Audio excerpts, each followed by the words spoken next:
अस्सलाम वालेकुम नाज़रीन, अब पीपल्स पार्टी भी इस बात पर पछताना शुरू हो गई है कि हम इमरान खान को गलत समझते थे। जिस तरह से नून लीग फिरौनियत कर रही है और खुल्लम खुल्ला धांधली कर रही है, इस पर पीपल्स पार्टी की चीखें निकल रही हैं। इस पर काशिफ अली अब्बासी और पीपल्स पार्टी के नदीम अफजल चंद ने नून लीग के राना तनवीर को खूब बेइज्जत किया। आइए पहले इनकी गुफ्तगू सुनते हैं, फिर इस पर बात करते हैं। चाहे प्रेस कॉन्फ्रेंस हो या तकरीर हो, Bilawal Bhutto is taking on PML. जो भी गुफ्तगू हो रही है वो या लेवल प्लेइंग फील्ड को लेके हो रही है या मुस्लिम लीग नून की बयानबाजी को लेके हो रही है। बिलावल साहब ने पिछले चंद दिनों में बड़ी खुली तनकीद की है। फरवरी को पाकिस्तान महंगाई लीग को हम हरवाएंगे। हमें तो पीटीएम से निकाला गया, हमारा तो तंकीद ऐसे हुआ, हम बाप से मिल गए। शहबाज शरीफ से पूछे, इसाकदार से पूछे, क्या वो अपना 15-16 महीने के कारकर्दगी पे लड़ने के लिए तैयार है या वो अपने मुंह छुपा रहे? अब हमें ये सोचना पड़ेगा, हम ये 70 साल के बाबे पाकिस्तान का मुस्तकबिल उनके हवाले करना चाहते हैं। पुराने सियासतदानों को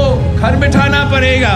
आप जरा रेस्ट करें, रेस्ट। जो अपने आप को वोट की इज्जत के नुमाइंदे करार दिए थे, का असल चेहरा अवाम के सामने आ गया है। जब हुकूमत से निकल आते हैं तो पूछते हैं कि मुझे क्यों निकाला। अब ये वही लोग हैं कि जब पंजाब में 20 बाई इलेक्शंस हो रहे थे तो वो कहते थे 15 तो जेब में, बाकी 3 में मुकाबला होगा, और वो एक भी नहीं निकाल सके। अब वो इतना जोर और शोर से बोल रहे हैं कि 2 दहाई लेकर आएंगे, 18वीं तरमीम में भी तरमीम करेंगे। उनको अवाम ऐसे जवाब देगा इलेक्शन में कि उनको नस्लों तक याद रहेगा। तो 2/3 अक्सरियत का बयान हो, लेवल प्लेइंग फील्ड का की डिमांड हो बिलावल भुट्टो की। मैं जरा मुस्लिम लीग नून ने जो बिलावल साहब को आपको सुनवाया, मुस्लिम लीग रिएक्शन जरा आप सुन लीजिए। में पुख्ता सियासत की तरफ चलना चाहिए, रोने धोने से कुछ नहीं होगा, सब अपने गर्बानों में झांके। लेवल प्लेइंग फील्ड का रोना, ये रोना आपकी शिकस्त की निशानदेही करता है। पीपल्स पार्टी एक तरफ कह रही है हम क्लीन स्वीप करेंगे, दूसरी तरफ कह रही है लेवल प्लेइंग फील्ड नहीं मिल रही। आपको भी 70 साल के बुजुर्ग से गाइडेंस नहीं लेनी चाहिए। वो भी 70 साल के बुजुर्ग से ही सुबह घर से निकलते वक्त भी पूछते हैं, जाके भी सारा हिसाब देते हैं। तो बिलावल साहब अभी इंतजार करें, जब पाकिस्तान अच्छे हाल में होगा तो फिर नौजवानों का मुकाबला हो जाएगा। बिलावल भुट्टो जरदारी साहब और उनकी पार्टी के तमाम वुज़रा हुकूमत खत्म होने तक उस काबीना के साथ रहे, लिहाजा वो उस हुकूमत की हर कारकर्दगी में बराबर के शरीक हैं। राणा साहब, बाबिया नु बाहर कढो, पंजाबी जो कह रहे हैं, जवाना नु आण दियो अगे।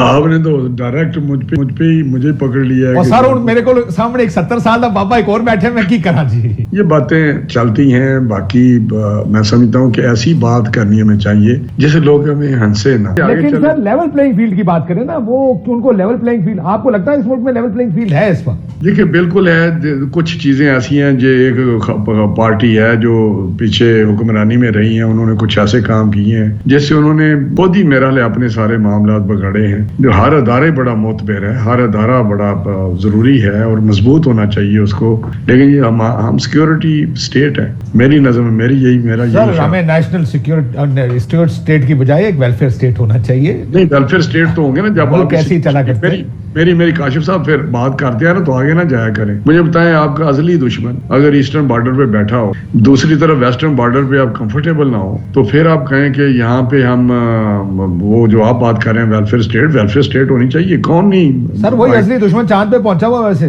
जस्ट आउट ऑफ मेरी बात फैक्ट ओनली। आप इस तरह ही हवा में या यूटोपिया बात करते रहेंगे, आइडियलिज्म। मैं आपको फैक्ट बताऊं तो उस तरह तो मेरा मामला तुम्हारे पाकिस्तान के जिस तरह होने चाहिए, ये नारेबाजी बातें करने से तो मेरा हाल है सभी ठीक है। तो मैं समझता हूँ ये बातें आपके सामने हैं। तुसी कह रहे हो नारे भी ना मारो यार, बस चलन दो इंजी। नहीं, ये इंज नहीं चलन दो, आपने भी देखा है। सर लेकिन बिलावल साहब ने ये बात ठीक है, चले इस पे आएंगे बाद में। उन्होंने ये भी कहा कि अगर ऐसे ही इलेक्शन करवाए गए, फिर जब हुकूमत बनेगी तो दूसरा धांधली का शोर डालेगा। नो इलेक्शन हुए 85 ऑनवर्ड। कौन सा इलेक्शन हुआ है जिसपे क्वेश्चन मार्क नहीं है? और कौन सी रजीम तो है? ये सारे इल्जामात ठीक थे आपके ख्याल में? मैं बिल्कुल ठीक थे। तो आप लोगों की नाकामी है कि आप 85 के बाद एक इलेक्शन फेयर नहीं करवा सके इस मुल्क में? नहीं, इलेक्शन फेयर वही बात है कि आपके कहने से तो फेयर इलेक्शन नहीं होते। देखिए, पहले मैं राणा साहब की बात का जवाब देना चाहूंगा। देखिए, उसमें हम عمران خان صاحب کے خلاف ایک charge sheet P D M اور عام اتحادیوں نے بنائی، ان کے خلاف عدم اعتماد دیا. کیا تھا کہ وہ اپنی مرضی کا آرمی چیف لانا چاہتے ہیں، وہ فوج کو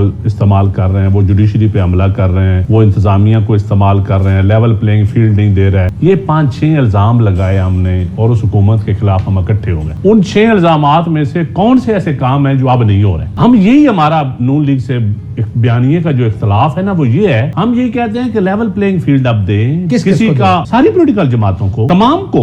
صرف پیپل پارٹی اپنے لیے نہیں مانگ رہی، بار بار ہم یہ کہہ رہے ہیں. یہ تو کہتے ہیں نا کہ پیپل پارٹی مانگ رہے ہیں، ہم سب کے لیے مانگ رہے ہیں. دوسرا ہم کہتے ہیں کسی کا بازو نہ مروڑیں، اداروں کو استعمال نہ کریں، اداروں کے پیچھے نہ چھپیں، جوڈیشری کے اوپر عملہ نہ کریں، انتظامیوں کو پولیٹیسائز نہ کریں، بیوروکریسی کو پولیٹیسائز نہ کریں. یہی الزامات تو اب ہم کہہ رہے ہیں اور اس کی ہم مثال دے رہے ہیں کہ آپ چلے جائیں، آپ کسی حلقے میں بھی چلے جائیں، آپ نیچے سے لے کر ٹاپ لیول تک ہر ڈپارٹمنٹ کے ہیڈ کو دیکھ لیں یا اس کے نیچے والے فنکشنل آفیسر کو دیکھ لیں. سارے پی ایم ایل این کے الیکشن لڑ رہے ہیں. میں سادہ الفاظ میں کہتا ہوں الیکشن لڑ رہے ہیں، ووٹنگ ہو جائے گی، مطلب الیکشن لڑ کے رزلٹ سنا رہے ہیں کہ آج رانا صاحب نے اتنی سیٹیں مانگ دی. لیکن چند صاحب یہ اچھا اگلا بات آپ اگلی بات اس خصوصی اس نقطے پر، یہ جو 125 سیٹوں کی بات ہو رہی ہے، رانا صاحب نے کہہ دیا ہم 125 لیں، کیا سیاست یہ نہیں؟ آپ کی پارٹی بھی یہ کہتی ہے کہ آپ اکثریت لیں گے. اس پہ دیکھیں یہ ان کا حق ہے اور ہمارا یہ کہنا کہ سلیکشن نہ ہو الیکشن ہو، یہ ہمارا بھی حق ہے. کس بنیاد پہ آپ کہتے ہیں یہ سلیکشن ہے اپارٹ فرام اپوائنٹمنٹ؟ ہم دیکھیں اپوائنٹمنٹ دیکھیں، آپ نیچے انتظامیہ آر اوز کون بنے ہوئے ہیں، deputy commissioner, assistant commissioner R O ہیں،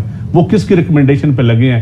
پی ایم ایل این کے کینڈیڈیٹس کی ریکمنڈیشن پہ لگے ہیں. پنجاب میں میں چیلنج کرتا ہوں، لسٹ نکال لیں آپ ہوم ڈپارٹمنٹ سے، deputy D S P, assistant commissioner, chief secretary, I G, additional I G, جو اہم پوسٹ ہے، اسپیشل برانچ، جو کی پوسٹ، آئی بی، ہر دیکھیں کون کر رہا ہے. یہی ہوتا ہے، ہمیں پتا ہے نا الیکشن میں کیا ہوتا ہے. پھر جو ڈیولپمنٹ کے کام ہے، دوسروں کے فنڈ سیز ہو گئے، نون لیگ کی تخفیف لگ رہی ہیں، افتتاح بھی ہو رہے ہیں. ڈیولپمنٹ کے کام جو ان کی آئیڈینٹیفیکیشن آف سکیمز ہے وہ کون کر رہا ہے؟ نون لیگ کے کینڈیڈیٹس کر رہے ہیں. یہی ہم چیز کہتے ہیں کہ یہ سسٹم کے لیے ٹھیک نہیں ہے. یہ جو بابوں والی بات ہے نا، رانا صاحب بھی میرے بزرگ ہیں، میرے والد صاحب کے کلیگ رہے ہیں. میرے والد صاحب نے تو سیاست چھوڑ دی ہے، ریٹائر ہو گئے. سر رانا صاحب جس طرح میرے والد صاحب نے ریٹائرمنٹ لی ہے، یہ ہمارے چاچے، مامے، بابے یہ بھی ریٹائرمنٹ اب لے لیں. بس کریں آپ، نوجوانوں کو آگے آنے کا موقع دے. یہی مشورہ قبول ہے یار. وہ کہتے ہیں مسترد کرتے ہیں. دیکھیں اس ملک، ان کا جو پرانا بیان، اس ملک میں جنہوں نے پرانی سیاست کی سارے ہمارے لیے قابل احترام. کیا اداروں کو زرداری صاحب کو ریٹائرمنٹ لینی چاہیے. سب میں کہتا ہوں جو سینئر سیاستدان ہیں سب کو اب ریٹائر ہونے چاہیے. ناظرین، جب سے پاکستان بنا ہے تب سے لے کر اب تک اس کے آدھے عرصے میں نون لیگ اور پیپلز پارٹی نے اس ملک پر مسلط ہو کر اس ملک کو خوب لوٹا ہے اور جی بھر کر حکمرانی کی. لیکن اس 40 سال کے عرصے میں انہوں نے اس ملک کا بیڑا غرق کر کے رکھ دیا اور اس میں سب سے زیادہ اہم کردار نون لیگ اور ان کی پارٹی نے ادا کیا. ناظرین، اب بھی نواز شریف اور ان کے جرائم میں ملوث ساتھیوں کی عمریں اتنی زیادہ ہو چکی ہیں کہ پاکستان کی عمر سے بھی زیادہ ہیں. لیکن ناظرین، آج بھی کسی اور کو آگے آنے نہیں دیا جاتا کیونکہ یہ وہ مافیا ہے جو خود ہی آگے رہ کر حکمرانی کرنا چاہتا ہے اور اس ملک پر مسلط رہنا چاہتا ہے. ان کی نیچر بالکل ویسے ہی ہے جیسے فرعون کہا کرتا تھا کہ میں ہمیشہ زندہ رہوں گا اور ہمیشہ حکمرانی کروں گا. اگر ان کا بس چلے تو یہ بھی اس طرح کا ہی کچھ اعلان کرے کہ ہم ہمیشہ زندہ رہیں گے اور ہمیشہ اس ملک پر حکمرانی کریں گے. ناظرین، جس طرح سے سہولت کاروں کے ساتھ مل کر عمران خان کا تختہ پلٹا گیا اور عمران خان پر ظلم و زیادتی کی گئی، اس پر پیپلز پارٹی کے ندیم افضل چند نے بھی سرعام کہہ دیا کہ عمران خان کے ساتھ بہت بڑی زیادتی ہو رہی ہے اور اس کی ساری ذمہ داری نون لیگ اور ان کے سہولت کاروں پر آتی ہے. اگر اسی طرح زبردستی کر کے یا بازو مڑوڑ کر الیکشنز کروائے جاتے ہیں یا کسی بھی پارٹی کو جتایا جا سکتا ہے تو ایسے الیکشن کو اس ملک کی عوام کبھی بھی ایکسپٹ نہیں کرے گی اور ملک کے سیاسی حالات بھی کبھی بہتر نہیں ہو سکیں گے. ناظرین، آپ کے اس بارے میں کیا رائے ہے؟ کامنٹ میں ضرور بتائیے گا. اگلی ویڈیو میں ملتے ہیں، تب تک کے لیے اللہ حافظ.